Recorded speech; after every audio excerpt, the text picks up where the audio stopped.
Room, the only way to start your day.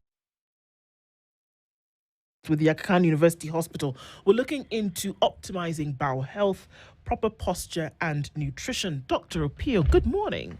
Good morning. Welcome to the Situation Room. You're welcome too. And we are looking into an issue this morning. And as we do that, before we do that, let's give you some work. And before we're talking and chatting, you say you're always on call. Even here now, we give you work. And what that is, though, in this case, is interpreting a proverb that Dennis is going to share with you. He'll tell you where it's from, and we'd love to hear your interpretation of it. The country is South Africa, whose economy is one of the largest in the continent. And it is a country that has gone through a very difficult history. If you talk about apartheid and what that did to the people of South Africa, and with that, we see a nation that is working every day to better itself on a daily basis. It is a country that is rich in minerals and rich culture, their music, I talk about their movies, and just the entrepreneurial stature of the people of South Africa. But let's go to the proverb. You are what you do, not what you say. How would you interpret that? So you are what you do and not what you say. So saying is basically verbal. You can call it gossip. You can call it dressing yourself. Doing is what we see you actually do, and it tells the story of what the person is like. So in my opinion, we have had so many people talk about so many things, but at the end of the day, they do the opposite. That tells the story of who they are. Yeah, well said. Absolutely. All right, so Dr. Pio, as we looking into this, from babies to older people to, everybody across the physiological spectrum, one would hope then has, bowel movements every day. But we also know that this is a problem. But let's start with, first of all, what proper bowel health and nutrition would sound like. And then we go into some of the issues around that and how we can make sure that we're optimizing this. Oh, so it's rather easy, because the question is, what is the bowel? Okay, so basically, you can call it the digestive system. It includes from the mouth to the anus, okay, and it includes the esophagus, the stomach, the small intestines, and the large intestines. And of course, you will have supportive organs, the liver and the pancreas.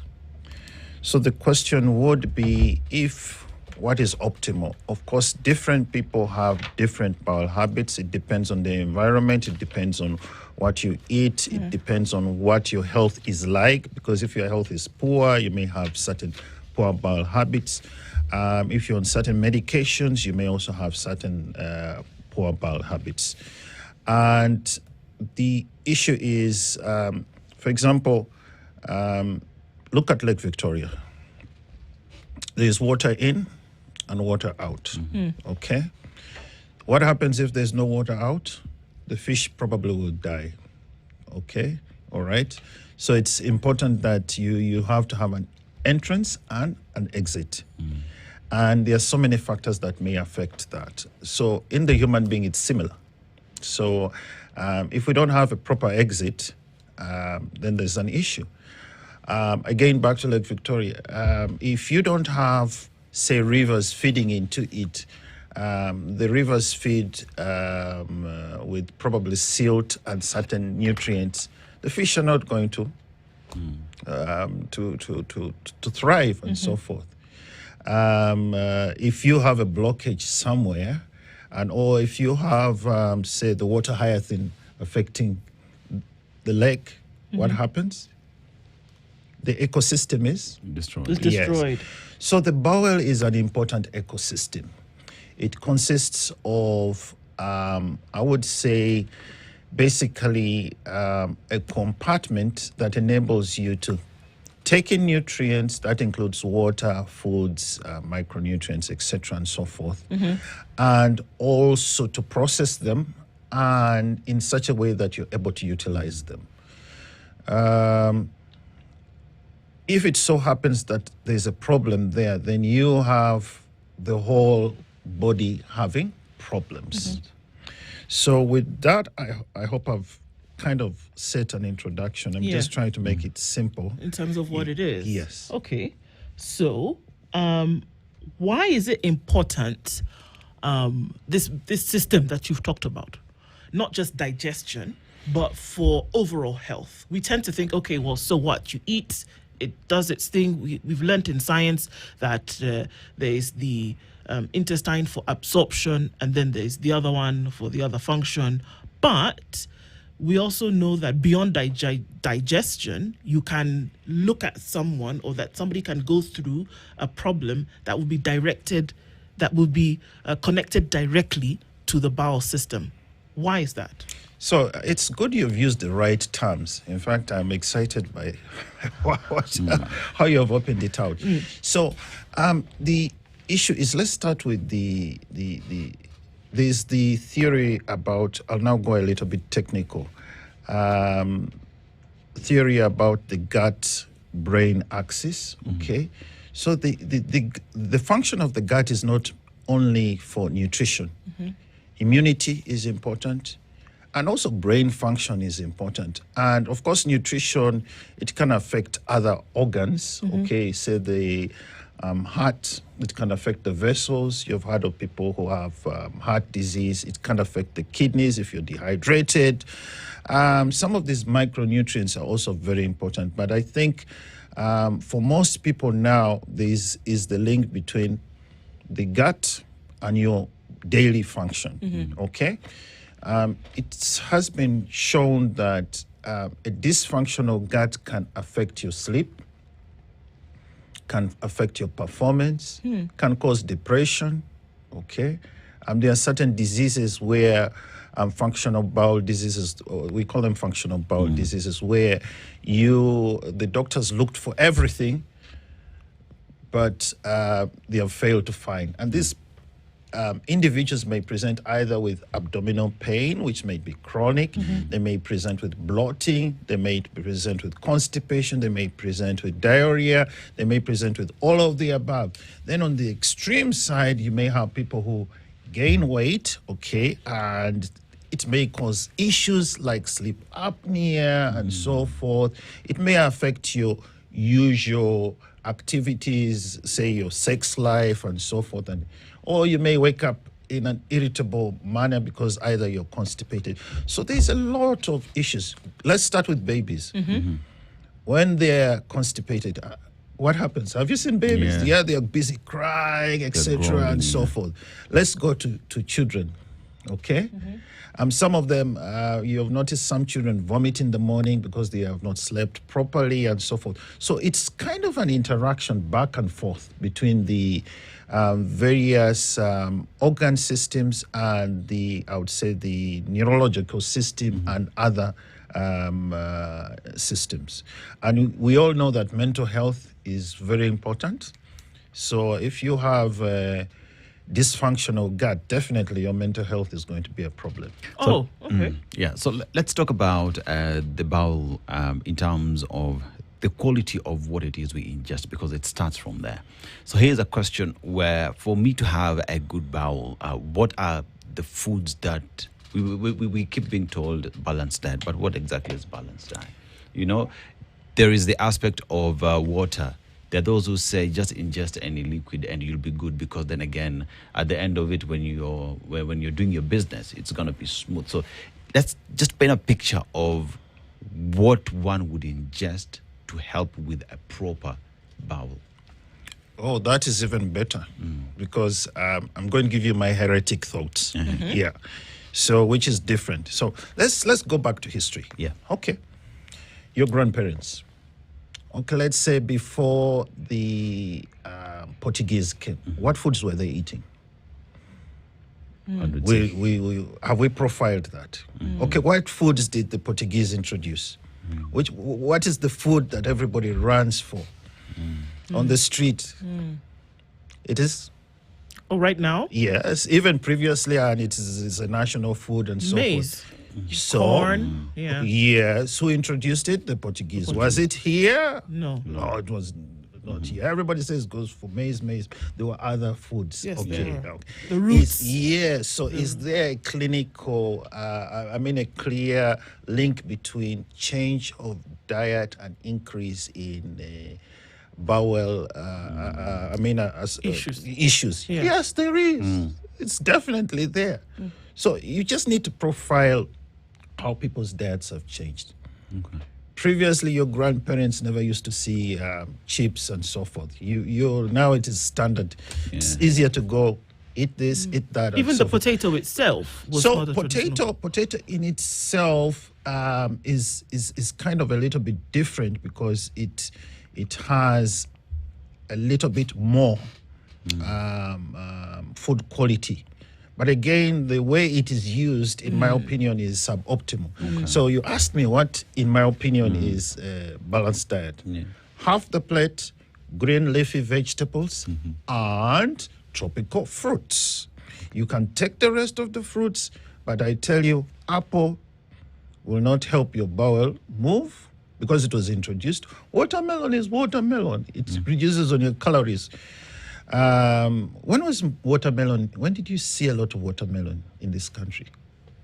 It's not that old, actually. Yeah. Yeah. So people are introducing this stuff. Was spinach there before? Now you talk about it as a green leafy vegetable, but I'll tell you. So when you eat spinach and you go to the toilet, what do you see? Green. Green. And when you see green, what is it? Spinach. So probably it's not being processed. It's just come through the way it's gone in. Yes, and some people will tell you that probably when I eat this stuff, I really feel uncomfortable. But do we know about the traditional vegetables? Like your kunde. Yes, Brenda. managu, blah, blah, blah. But there's- remember, it's not one size fits all. Yeah. Sure. Yes, so I usually tell individuals that you are the doctor, choose what you think. Okay, all right? So half the plate, breakfast, lunch, supper, needs to be fruits and vegetables. When you go elsewhere, let's say you guys are rich, you've been to Paris and so forth, when they take you to a fancy restaurant, what is the plate like? Oh, there's a big plate and there's very little on it. So those are amounts. Anything else? A lot of meat. Lots of cheese. No. A small piece. Small piece of meat. Yes, but plenty of Veg. veg, and so forth. Of course, for certain places, the fruits are expensive, but the rich people can afford them. So Yeah. what the heck? While for us here, we are pushing all the good food to other people and taking up the wrong. So I heard you say tropical fruit. So if we look at this neck of the woods, what are the tropical fruits? What are we talking about? We have here? all gone to school Mango, now. Yes, that's one. Yeah. Mango. Yes. Pineapple. Two. Papaya. Excellent. Yes. Okay. How often have you eaten papaya and has it helped you with? Oh, All the time. Yeah. All the time, yeah. Those are basic things. Anything else? Oui. Passion. Yeah. Maybe not so. Avocado. Avocado, excellent. Yes, you're exporting all of it and people are buying it and you're not eating any of it. Eat it here. Yes. Anything else? Oh no. And even avocado, you use it for your skin, you use it for your hair, Your you hair. use it for everything. Put it through. So so what I tell people is just go to the markets and look at you have dragon fruit, you have jackfruit, things like pumpkin also help you Custard with apple. Yeah, custard apple. Those are the things that help. And please don't go and put it in a machine and say it's going to be beneficial. Eat them. As they are. Yes. Okay. Okay. So Okay. remember, half the plate, breakfast, lunch, supper. Now the question is, do we need supper? Oh my goodness. Do we need supper? Dad? Yes. Do we? Need supper. No, it's now We're we're asking asking you. No, I'm asking you. Do you need supper? Okay, so if the so now can I answer the question with Yes. a question back to you? Yes. That oftentimes we ask ourselves the things that you put into your system. It's not just so that you feel full. That food is supposed to be a function. Food is supposed to serve for functions to take place And in pleasure your body. also. Pleasure also. You enjoy the food, yeah. but there's a function that Yes. the nutrients from the food are supposed to perform in the body. Yes. Now, when you go to sleep at night, as one would assume most do at the end of the day, Yes. that you're not really needing much, are you? Because you're going to sleep. Oh, you're going to sleep. Okay. So you technically, if you're overweight like me, you don't need it. You have a good breakfast, have a good lunch, okay? And it kind of rhymes with your hormones and so forth. You use that activity. And when you want to go to bed, you want a little bit of an empty stomach and so forth. If you have reflux, it helps you treat your reflux. The only time that people usually need supper, in my opinion, is either children who are growing or if you have malnutrition or you want to gain weight or something of the sort. So But those are otherwise, at night, drink water and mind your business. yeah, and mind your sleep. business, And whichever. sleep. Okay, so let's look at then actual, because this has been in debate for a very long time, and sometimes the conversation makes us uncomfortable, but necessary for us to have. So the foods that you eat they should go through you, and for absorption, your body takes what it needs for energy, strength building, and all of that, and then expels. Essentially, that's why it's waste, because you're done with it, right? But then in order to expel it, are there certain positions that you should take to ensure that the expelling process is actually done in the right place? So you talk about foods that were introduced to us that were not traditional to us, and our parents and forefathers never had these bowel issues, really. So also the way in which excretion took place, and I'm talking about mechanisms now, actually sitting, squatting, whatever, have also changed. With the more comfortable toilet bowl, right? Has that obstructed the way in which folks essentially pass waste? Yes and no. Okay. Because it all depends basically on the food you take and, of course, and how your bowel functions. But yes, you're right. It is one of the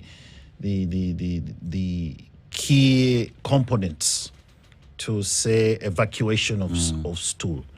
So in other places, I think you've already answered. You put out a point and answered the question already. So I totally agree with you. So What did I say? so you don't remember what you say. Positions, Okay. times, if it is regular and so forth, and having the right environment. Of course, it's if you don't have the right environment, you may hold your stool for quite a while, okay? All right? But you have to have the right environment and, of course, the right posture. We know it helps with evacuation. It's not 100%, but I think the key issue is, of course, things like exercise and good nutrition or a balanced diet cover about 90% of. You see, Daktari, I'll give you a story of my late brother, Bernard. So Bernard would say every time that he would go to a washroom, he always preferred using a latrine. And he used to say, I'm going to launch a missile. That was his statement. I remember him saying it vividly. And he would say that because he said it was easier and better for him because he felt as though he would empty everything easily as opposed to sitting on the modern day toilets.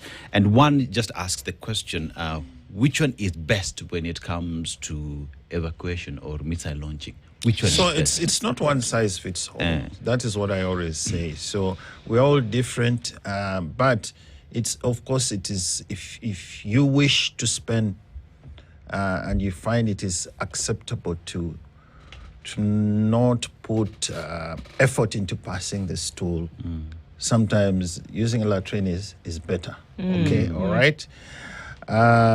For those whose stool just comes out, they will not have any problems. So it's not one size fits better. But the usual physiological way is latrine posture because it helps. So that is why we have different types of toilets. Yeah. Yes. Okay. Yeah. If Dennis Okari were here, he would have said that he has figured out the science that at every time, at a particular time in the day, that you can actually tune this thing down to a science. That if you eat certain foods at a certain time, that you can be sure that your bowel will be cleaned out. Is that the case? Yeah, because it's bowel evacuation is about the brain sometimes. So if you're sometimes stressed, you may not, you may retain more. And if your stool is hard, you have to put in a lot of effort. Okay, Literally. yes. So and it's difficult to push. But again, there's the other side of the coin, whereby people go to the toilet and read a newspaper, sit and so forth. You shouldn't do that. Really, it's eventually when you're putting pressure for a long time, you end up with problems, hemorrhoids. That's my next question. Because what are hemorrhoids and how do they form and how can you avoid them? So hemorrhoids are just basically vessels around the anus and rectal opening, okay? And basically they are cushions, so they are internal and external. So basically what happens is that there's supposed to be blood flow. So when you have pressure around that area, it kind of blocks the blood flow. So you have pulling, you may get clotting of those vessels, pain, itching, and sometimes they become so big that they pop out. All right, and if they become if it clots or blood clots in them, you may have to seek medical help. So there's a direct correlation between the Yes. food that you eat not being able to... So especially constipation. Okay. Sometimes diarrhea, it may occur because you're pushing or something of the sort. So that is also a major issue. So it's a progressive problem. And of course, there are certain conditions where they may reoccur or occur. For example, in pregnant mothers, the incidence is very high because the uterus sits on may put pressure on some of the veins so that there's no backflow. But after the pregnancy is delivered, It's released. Yes. So sometimes you have to have hemorrhoids cut out. Yes, sometimes you have to have them removed, but that doesn't mean they cannot recur. Okay. Yeah. Yes, because they are vessels, and sometimes a vessel may not be seen, but it may reappear if the pressure continues. You see, actually, one of the latest things that people do most of the time is the gadgets that you have on a daily basis. I have a phone, I'm going inside, I was watching a movie, or I'm catching up with my people. I am attending class, or I'm having a meeting, because nowadays do them on Zoom. And someone decides to go with their phone and just keep on staring while doing their business. And one would say that has, over the time, interfered with the quality of or how this business is being done. So just what is your thought process on the same? Because we've been introduced to a lot of new things that you're taking, but perhaps we don't know the damage that we're doing on ourselves. So what would that be? I totally agree. It's just straightforward. We spend more time on the phone while we're eating. We spend more time on the phone while we're whatevering and so forth. So maybe it is a way of dissociate ourselves from the problems that we have or the environmental issues that we have. Once in a while it's okay, but doing it often, then you kind of become an addict of that. Yes. All right, let's take a break, but there's a lot to cover because folks are asking questions around junk food and what this has to do. Alcohol is also a big one, as well as gut flushing. And it's one of those fads that we do, but let's find out if it actually does then bear any importance. We're talking about gut health this morning, more formally, of course, bowel health and how we can optimize it and make sure that nutrition is actually playing a good role here. We're having this discussion with Dr. Christopher Opio. We'll come back after this a short break and continue with that. We'll take a look at weather and traffic, and we'll come back and talk about that in just a minute. It's 25 minutes to 8. It's Healthy Friday. Keep it here on The Situation Room. This is The Situation Room, the only way to start your day. In a world drowning in half-truths, in whispers that masquerade as facts, How do you find the real story? You cut through the noise, you demand clarity. For decades, the Standard and the Standard e-paper have been Kenya's unwavering heartbeat. It is judged every word, every angle, bold enough to challenge and reveal factual above all else. But the truth isn't static. It evolves in every moment, and so do we. Presenting the Standard all-in-one app, your direct portal to real-time news, curated entertainment, and premium content. From the unfiltered truth of breaking stories to the depth of our exclusive investigations. From powerful podcasts that challenge perspectives to the complete e-paper experience in your hands. This isn't just an app. It's your daily dose of pride in Kenyan journalism. It is the trust you deserve. Don't just hear news. Understand it. Live it. Download the Standard all-in-one app today. Be part of something bigger. The Standard. For generations, Kenya's unwavering voice. Judged, bold, factual. Uninterrupted, brought to you by Safaricom. Feels good to be home. Enjoy 25% off on your home internet connection valid from 1st to 31st of August 2025. For the bronze package, get speeds of 15 Mbps at only 2,250 shillings, down from 2,999 shillings. For the silver package, enjoy 30 Mbps for just 3,075 shillings, down from 4,100 shillings. For the gold package, enjoy 80 Mbps for 4,725 shillings, down from 6,299 shillings. For the diamond package, get ultra-fast speeds of 500 Mbps for only 9,375 shillings, down from 12,499 shillings. Visit My Safaricom app or dial star 400 hash to get connected. Offer valid for new customers. Home uninterrupted. Brought to you by Safaricom. Feels good to be home.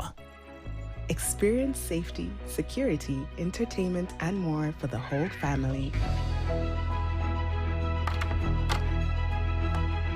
Go to my Safaricom app to find out why it feels good to be home. This is the Situation Room, the only way to start your day. Function, and we don't take it seriously enough, probably to an extent. We put anything into our system and expect, look, see, the stomach is full and we're okay. But then now it leads us to two things: junk food and alcohol. Does alcohol then affect the health of the bowel and that system? Okay, so which one can I start with? Junk food.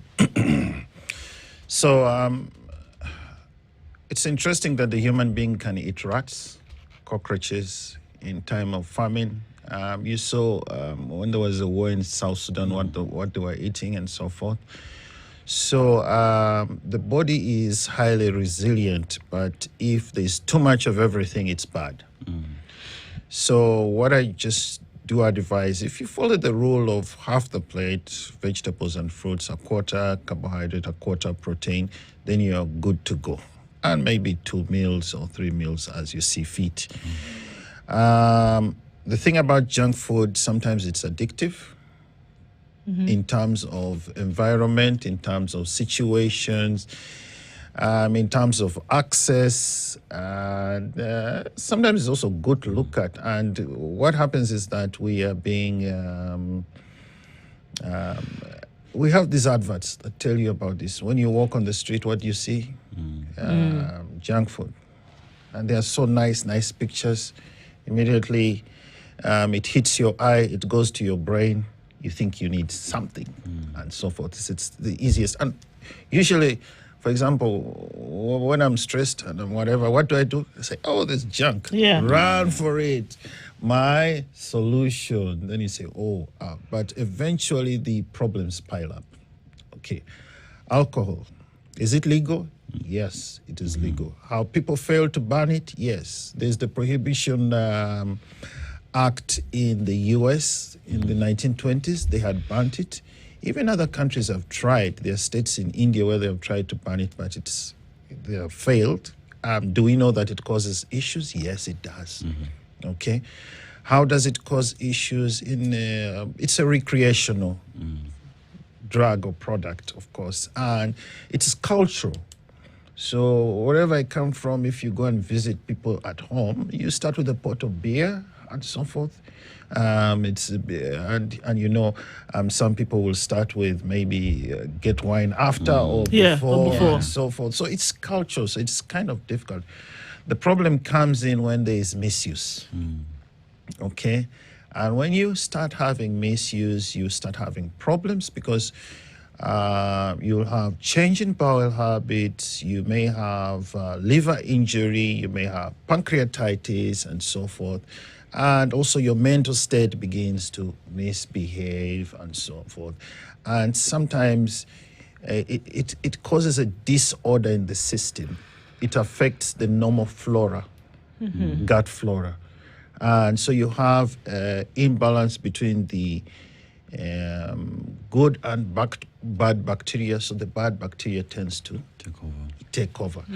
And you know very well the good bacteria through the gut modulates your entire being. We have a number of diseases that if you modulate the gut, we have found that it improves. For example, if you have irritable bowel disease, there's some evidence there. Certain diarrheas, it helps and so forth. Certain, even severe liver injury due to alcoholic hepatitis. It has been found that certain bacteria do modulate. So people have taken advantage of this and come up with prebiotics, probiotics, but it's all about making money at the end of the day. You can do most of this by sticking to a healthy nutritional diet and modulating your lifestyle.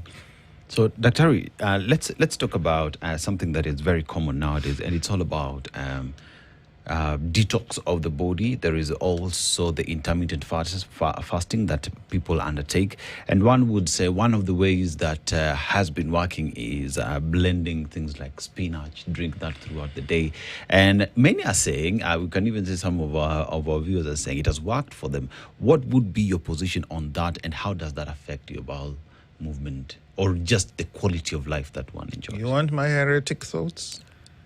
Yes, I would say crap. So the issue is, why do I say that? The key issue is what is your objective?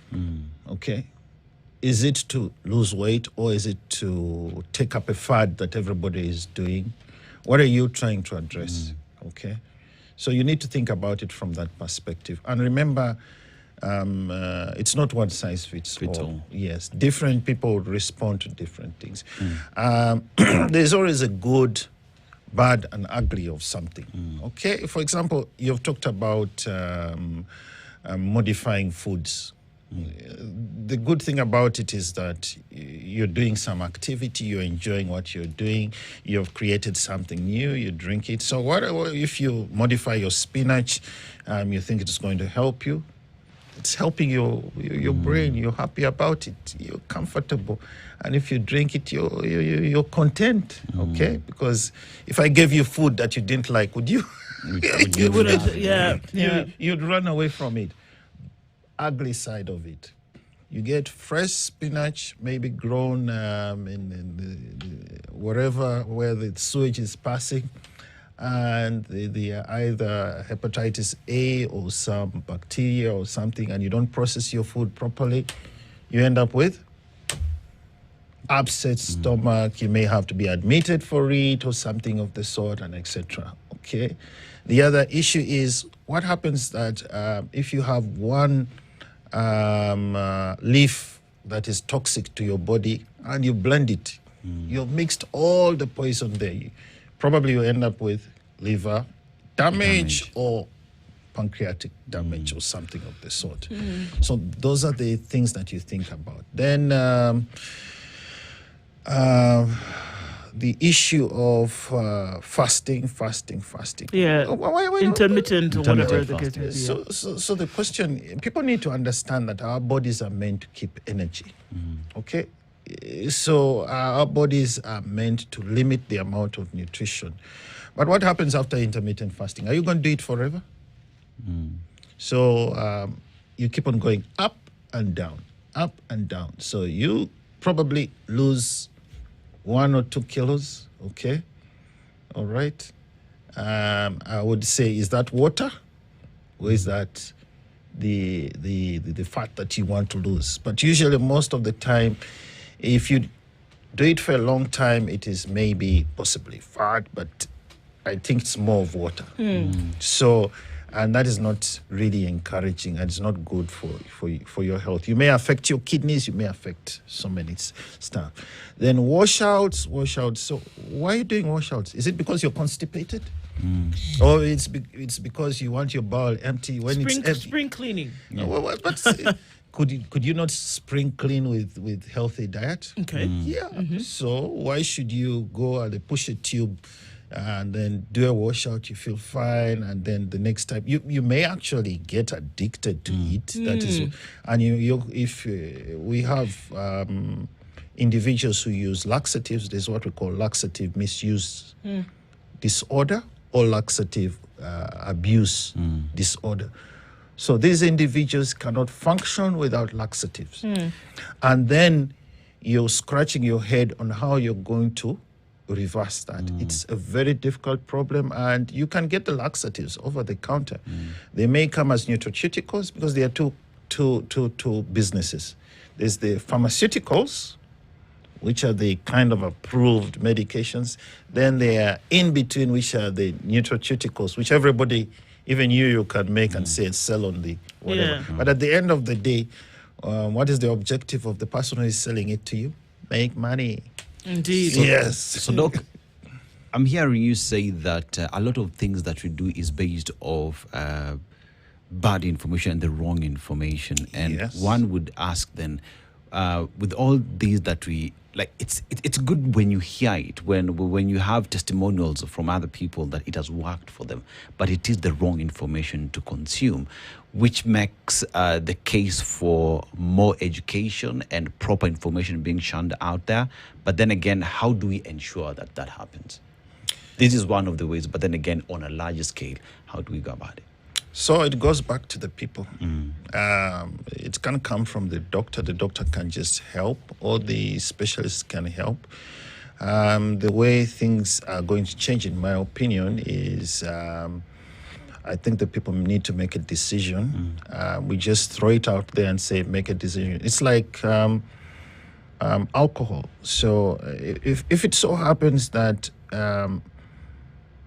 you are allowing or collecting money because one is selling and consuming alcohol, why should I not have access to health care regarding the same? Yes.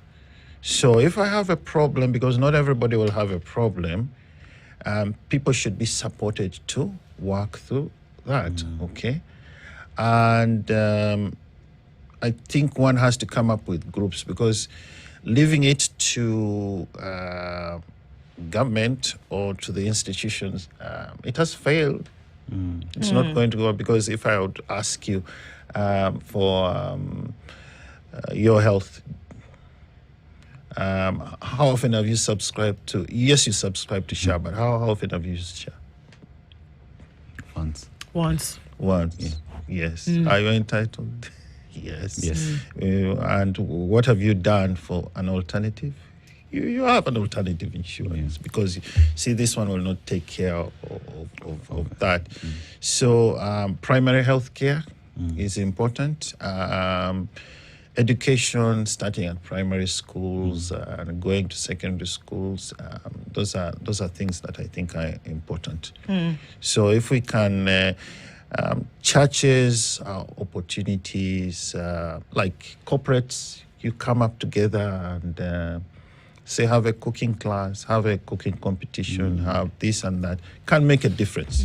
Yes. Yeah. Okay. So what exactly, this irrigation thing, because just like you said, with irrigation and laxatives, it's used a lot by people. So, okay, I'm feeling a certain kind of way, flush it out, and then suddenly you see your skin start to glow, your hair starts to grow, your nails are stronger, all these things happen, you feel better, you have more energy. Is it a myth, or is it actually true? And then what happens during irrigation of the bowel? So, so it's kind of I would say something that has been ongoing since the times, since before independence, okay? So, but the problem is that everything has its good, bad, and the ugly. And if we look at the ugly side and the bad side and the indications for irrigation, I would stay away from it. Okay. Because when things go wrong, you could have bowel perforation, you could have introduction of you may use wrong water, okay? You may have, or whatever they're using for, whatever you usually use water, you can have water intoxication if you have kidney impairment and so forth. So yes, you may have a washout, but again, the other side is it washes out the good bacteria. So you're basically in a cycle of no return. So it's like either taking alcohol and misusing it, or when you have your exposed to, say, cocaine in a party for the first, it sparks off something and goes into a cycle. So I would strongly advise avoid that. Use other options, and I think those options work. But again, people, it's like alcohol. I can tell you not to drink, but if you decide to drink, there's nothing I'm going to do. Yeah. Yes. So, Doc, let's look at, in terms of the bowel issues that we have here as a country. You as a practitioner, how do the numbers look like? Are there warning lights flashing that things are getting bad, or are we heading there? I think we have described, because you have already said it. We're getting there. We're getting there. It's already there. And we discussed earlier about the nutrition intake.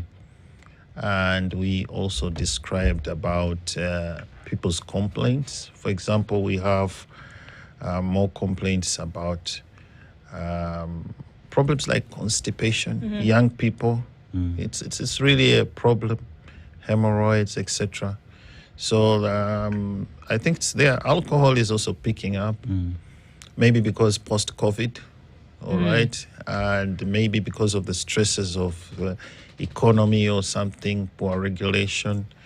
Misuse of antibiotics is also a major issue. We use antibiotics in everything, including growth of chicken and animals and so forth. So, and so forth. So and then we end up eating them. Then we say, okay, that's the big deal. So there's a lot, and so I think it's a major issue, and I would tell you. There are quite a number of individuals who say, I have this abdominal pain, I do not know what it is. And then you're subject to so many investigations. At the end of the day, you're spending a lot of money on that. But some patients really, if they want to curtail those signs and symptoms, they have to take medication. So it's kind of it opens a can of worms, and it's a conveyor belt of problems. There's a question here that comes in terms of constipation in babies, and then how do you actually handle that? Because babies, sadly, can't tell us how they're feeling. But you see that maybe the child, well, they do tell us. They have a cry, so they can't speak it, but they'll tell you if there's something wrong. Plus, you'll see the signs that maybe they've not passed a stool. How often should they be, number one, passing stool at that age, babies? And then number two, how can you be sure that if it's an IBS issue or if it's a constipation issue? Yeah, I would defer to babies because I stopped. I graduated to adult medicine and so forth. But the issue with, of course, you remember when you're born, this is my own theory. When you're born, your bowel flora is different from, say, 6 months down the road. So you're more likely to react to certain foods than others. Breast milk is better and recommended because it's balanced. It has certain things. It has even, in my opinion, some probiotics that help the baby's gut function better.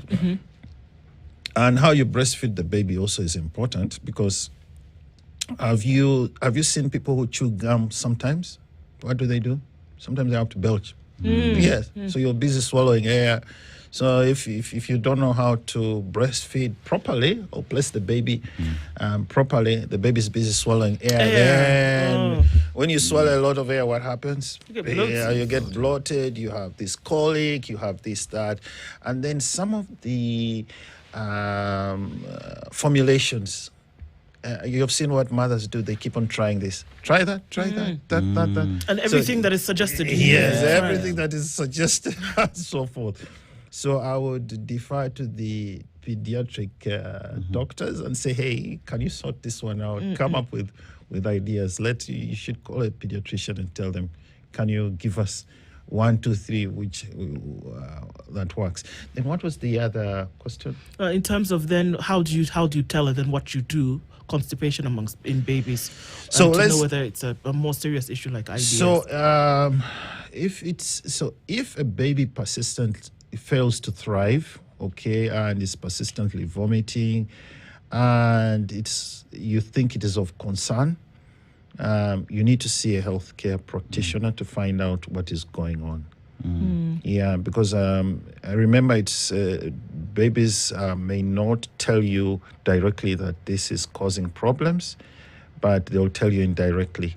So with experience, you'll be able to know. But if they're crying, the stool is hard, and they are failing to thrive for whatever reason, and the mother or the father cannot sleep, then you know that, hey, probably I need to see somebody just to make sure that nothing else is going on. And hopefully before the baby is born, the expectation is that the midwives and the OBGYN and team would educate the mothers and fathers on care of such babies, so that usually it is done, traditionally it's done through parents or aunties or something of the sort, but some of the information is good, some of it is incorrect. It's incorrect. So does what the mother eats at the time of breastfeeding have a direct impact of what goes into the milk that then affects this baby's nutrition? Yes, it does. It does. Yeah. Okay. So there's a question that has been asked here, real quick, Dr. Does drinking apple cider vinegar help with good bacteria in the gut? Why would you drink so all of us want to lose weight, but the trick is those things don't work. Okay. So the answer is no. Forget about it. And really, everything done in small amounts is okay. But what my esteemed is trying to say is that I can use it for treatment of my ailment, which doesn't make sense. I don't know what the ailment is, and I don't think he would have to show me a clinical trial that proves. Otherwise, if it were, then would be making profits from apples all over the world. Yes. Indeed. Look, has been most informative this morning, and some of the things that we don't talk about necessary for us to have done this morning. And you've been most insightful helping us with this conversation this morning. So thank you for coming in and doing this with us. Thank you. Dr. Christopher Opio is a gastroenterologist at the Aga Khan University Teaching Hospital. Has been our guest on Healthy Friday this morning. So you learned one thing or two. It's great. Continue with conversations after this. It's 8 a.m. Au revoir.